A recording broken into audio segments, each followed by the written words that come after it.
Welcome back friends. स्वागत है आप लोगों का मेरे इस यूट्यूब चैनल इकॉन इनसाइट्स पे। आज मैं जिस खबर को लेकर के आप लोगों के बीच आया हूं वो काफी महत्वपूर्ण है और वो संबंधित है वर्ल्ड बैंक की जो वर्ल्ड डेवलपमेंट रिपोर्ट है 2024, जो टाइटल्ड है the middle income trap. World development report 2024, the middle income trap. Middle income trap, ये इसको टाइटल किया गया है। अब मैं न्यूज़पेपर पढ़ रहा था तो मैं आपको बता दूं, इसमें जो स्कॉलर हैं अजय छिब्बर, उन्होंने इसको पूरा एनालाइज किया है। आप जो है लेखक जो है जॉर्ज वॉशिंगटन यूनिवर्सिटी के institute for international economic policy के प्रतिष्ठित विजिटिंग स्कॉलर है, एमिनेंट विजिटिंग स्कॉलर हैं। तो उन्होंने इसको एनालाइज किया है और इस आर्टिकल में उन्होंने क्लियरली बताया है कि मिडिल इनकम कैटेगरी में आने का मतलब ये नहीं है कि कोई भी देश मिडिल इनकम में फंस रहा है। अपने पूरे एनालिसिस में वो ये बताने की कोशिश करते हैं कि मिडिल इनकम में अगर कोई कंट्री है तो it is just a transition from low income to middle income. Middle income में भी lower middle income, upper middle income and then finally higher income.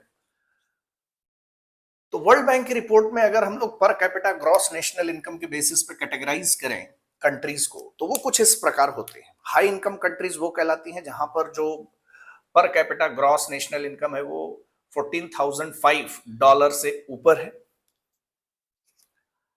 Middle income को दो कैटेगरी में डिवाइड किया गया है। दो सब कैटेगरी हैं इसके, अपर middle income and lower middle income, low middle income. जिसमें लो मिडिल इनकम है वो 1146 टू $4,515 तक है और $4,515 से लेकर के $14,005 तक अपर मिडिल इनकम आता है। यानी ये जो पूरी कैटेगरी है वो $1,146 से लेकर के $14,005 तक आती है मिडिल इनकम की। 14,005 से ऊपर हाई इनकम और 1,146 से नीचे अगर हम जाएंगे तो लो इनकम कंट्रीज में आ जाते हैं। ये कंट्रीज का कैटेगराइजेशन है, ठीक है। अब उस एनालिसिस में जो राइटर हैं वो बताते हैं कि मिडिल इनकम कंट्रीज की अगर हम लोग बात करें तो 2000 तक 90 कंट्रीज थी वहां, जो कि 2010 में 109 हो गई और आज जो है 108 कंट्रीज हैं जो मिडिल इनकम में। यानी कि 2000 में 90 कंट्री से आज 108 कंट्रीज। हाई इनकम कंट्रीज की बात करें तो वो 2000 में 51 थे, जो कि 2023 में 85 हो गए। तो ये संख्या कहां से बढ़ी? डेफिनेटली ये जो संख्या है ये मिडिल इनकम से आई है। लो इनकम कंट्रीज की बात करें तो 2000 में इनका जो नंबर था वो 63 था। 2023 में ये नंबर बढ़ करके 26 हो जाता है, ठीक है। सॉरी, 23 में ये नंबर जो है वो घट करके 26 हो जाता है। यानी लो इनकम कंट्रीज की जो संख्या है वो over the period of time घट रही है। हाई इनकम कंट्रीज में over the period of time आप देख रहे हैं 51 से 85 बढ़ रहा है। मिडिल इनकम कंट्रीज जो कि 2000 में 90 थी अब 108 हो गई, यहां भी नंबर बढ़े हैं। यानी कि राइटर के एनालिसिस में ये बात समझ में आती है कि वो ये कहना चाह रहे हैं कि कंट्रीज जो होती हैं वो लो इनकम में भी हो सकती हैं, मिडिल इनकम में भी हो सकती हैं, हाई इनकम में भी हो सकती हैं। और over the period of time हमें ये देखने को मिल रहा है कि कंट्रीज लो इनकम से मिडिल इनकम और मिडिल इनकम से हाई इनकम में उनका ट्रांजिशन चल रहा है। अब इसके बाद उसको वो लिंक करते हैं एचडीआई, जो कि यूएनडीपी पब्लिश करता है, यूनाइटेड नेशन डेवलपमेंट प्रोग्राम 1990 से पब्लिश किया जा रहा है। और सभी लोग जानते हैं कि जो एचडीआई है वो 3 पैरामीटर्स पर बेस्ड होता है। पहला है आपका एजुकेशन, दूसरा है हेल्थ और तीसरा है ग्रॉस नेशनल इनकम। यानी इनकम के साथ साथ एजुकेशन और हेल्थ को भी ट्रैक करता है एचडीआई। इसमें जो कंट्रीज की रैंकिंग है वो 0 से लेकर के 1 के बीच में दी जाती है। अब इसमें आप देख लीजिए, जो लो ह्यूमन डेवलपमेंट कंट्रीज हैं उनका जो अंक होगा, उनका जो स्कोर होगा वो 0.55 से नीचे होगा। मिडिल ह्यूमन डेवलपमेंट की बात करें तो 0.55 to 0.7, high human development 0.7 to 0.8 और very high human development above 0.8। ये कैटेगरी है। अब इसको भी उन्होंने एनालाइज किया है। तो लो ह्यूमन डेवलपमेंट जो कि 1990 में 70 कंट्रीज थी आउट ऑफ 160, वो 2022 में 26 हो गई आउट ऑफ 185। यानी कि लो ह्यूमन डेवलपमेंट कंट्रीज के नंबर्स में आप देख रहे हैं कि काफी तेजी से कमी आई। पहले देश कम थे, देशों की संख्या जो कंट्रीज थी 160 में से 70 थे, अब 185 में से 26 है। इसके बाद वेरी हाई एचडी की बात करें तो 1990 में 47 था, जो कि 2022 में बढ़कर के 69 हो गया। ये भी आप देख रहे हैं कि high human development, very high human development category में देशों की संख्या बढ़ी। हाई ह्यूमन डेवलपमेंट की बात करें तो 1990 में 18 थे, जो कि 2022 में 49 हो गए। हाई ह्यूमन डेवलपमेंट में भी बढ़ा है। तो ये एक एनालिसिस बता रहा है कि अगर कोई भी कंट्री, अच्छा ह्यूमन डेवलपमेंट इंडेक्स इसलिए इंपॉर्टेंट हो जाता है क्योंकि ये इनकम के साथ साथ एजुकेशन और हेल्थ को भी फोकस करता है।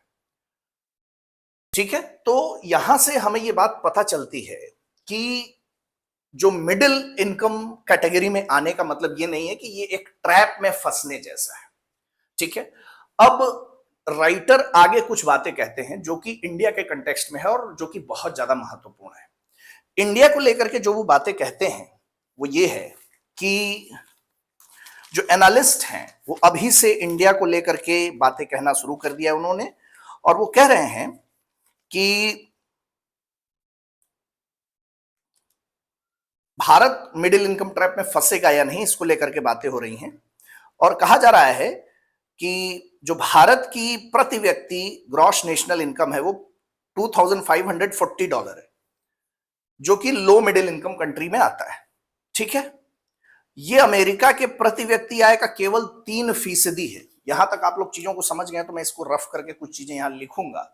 मेरे पास थोड़े से संसाधनों की कमी के कारण मैं पूरी बातें लेकर के आ नहीं पाया हूं, जो कि आपके परीक्षक दृष्टिकोण से काफी महत्वपूर्ण होता है, तो थोड़ा समय मुझे यहां पर लेना पड़ेगा आपका।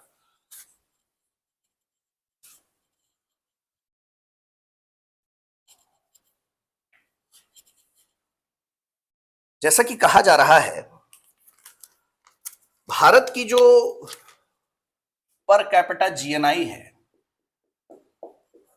which is 2540 डॉलर है, which is 3% of US PC GNI. ठीक है, which is 3%। आगे वो कह रहे हैं भारत को अमेरिका के प्रति व्यक्ति आय के चौथाई हिस्से तक पहुंचने में ही 75 वर्ष लग जाएंगे। यानी कि यूएस का जो पर कैपिटा जीएनआई है इसका 1/4 पहुंचने में इंडिया को 75 ईयर्स लगेंगे, ऐसा कहा जा रहा है। लेकिन आगे इसी में जब राइटर एनालिसिस करते हैं और बताते हैं कि ये अधूरी तस्वीर है, ये पूरा पिक्चर नहीं दिखाता। वो कहते हैं कि अगर यूएस के मॉडल को हम लोग फॉलो करके अगर डेवलपमेंट करेंगे तो इससे दुनिया नष्ट हो जाएगी।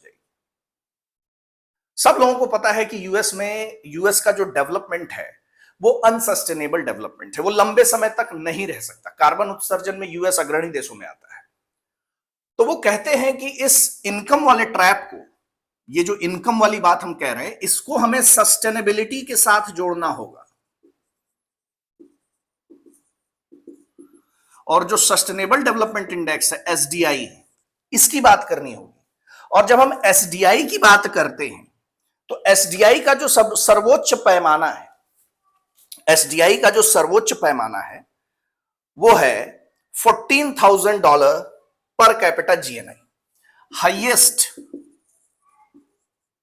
हाईएस्ट अगर हम लोग एसडीआई की बात करें तो वो है $14,000, ये है पर कैपिटा जीएनआई।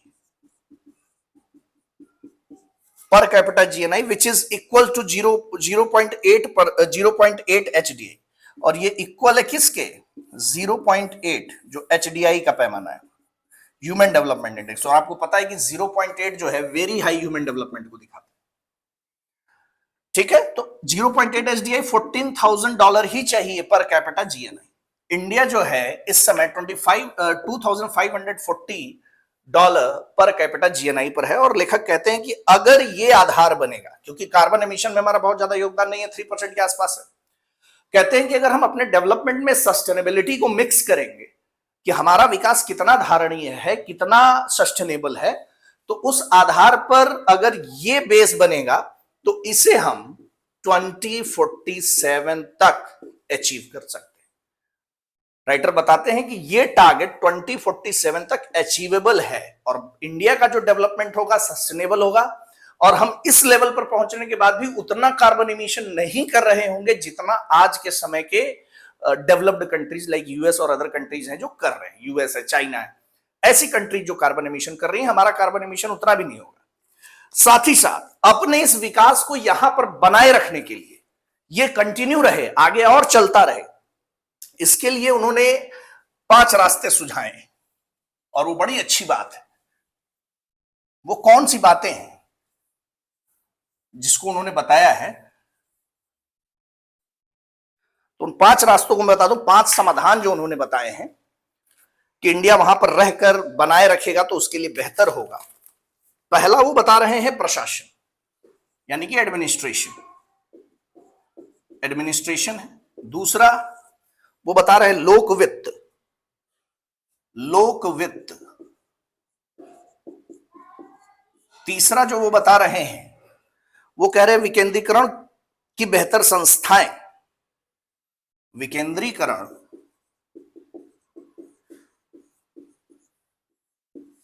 की बेहतर संस्थाएं, विकेंद्रीकरण की बेहतर संस्थाएं, उच्च गुणवत्ता वाली व्यापक शिक्षा, उच्च गुणवत्ता वाली व्यापक शिक्षा, व्यापक शिक्षा। और इसके बाद जो अगला सुधार वो बता रहे हैं, स्त्री पुरुष भेद में कमी, स्त्री पुरुष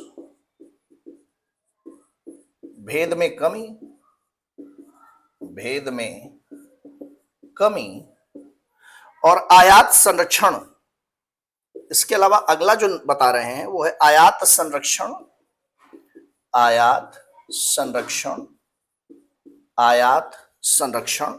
और औद्योगिक नीति ही नहीं, और औद्योगिक नीति ही नहीं, नीति ही नहीं, उत्पादन के कारकों में भी सुधार के साथ, उत्पादन के कारकों में सुधार के साथ, कारकों में सुधार के साथ नवाचार तथा प्रतिस्पर्धात्मकता पर जोर, नवाचार तथा प्रतिस्पर्धात्मकता यानी कंपटीशन।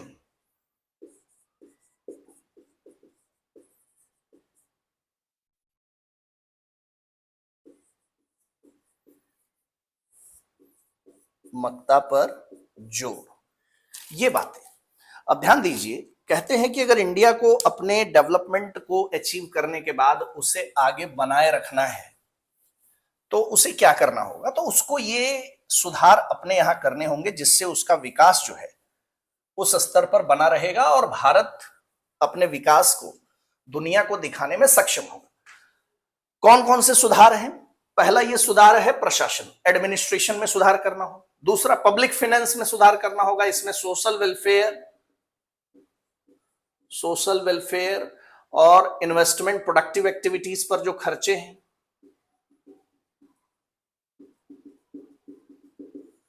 एडमिनिस्ट्रेशन, पब्लिक फाइनेंस, विकेंद्रीकरण की बेहतर संस्था, यानी पावर को डिसेंट्रलाइज करना होगा। ठीक है, कुछ लोगों तक शक्तियां केंद्रित न रहें, डिसेंट्रलाइज हो, जिससे कि रिसोर्सेस को बेहतर यूज किया जा सके। डिस्क्रिमिनेशन जो मेल एंड फीमेल में है उसको हटाना होगा हमें। आयात संरक्षण और औद्योगिक नीति ही नहीं, यानी कि जो इंपोर्ट प्रोटेक्शन है, आयात संरक्षण, औद्योगिक नीति ही नहीं, उत्पादन के कारकों में सुधार करना होगा। फैक्टर्स ऑफ प्रोडक्शन में भी सुधार की जरूरत है। फैक्टर्स ऑफ प्रोडक्शन सभी लोग जानते हैं। फैक्टर्स ऑफ प्रोडक्शन, उत्पादन के कारकों की बात करें तो इसमें हमारे पास लैंड, लेबर, कैपिटल और एंटरप्रेन्योर्स। ठीक है, लैंड, लेबर, कैपिटल, एंटरप्रेन्योर है, इनमें भी सुधार की जरूरत है, वो मानते हैं ऐसा। साथ में साथ नवाचार, इनोवेशन वगैरह करना होगा, कंपटीशन को बना करके रखना होगा। ये सारे काम अगर किए जाएंगे तो भारत का विकास बना भी रहेगा और भारत विश्व के लिए एक उदाहरण के रूप में भी मौजूद रहेगा।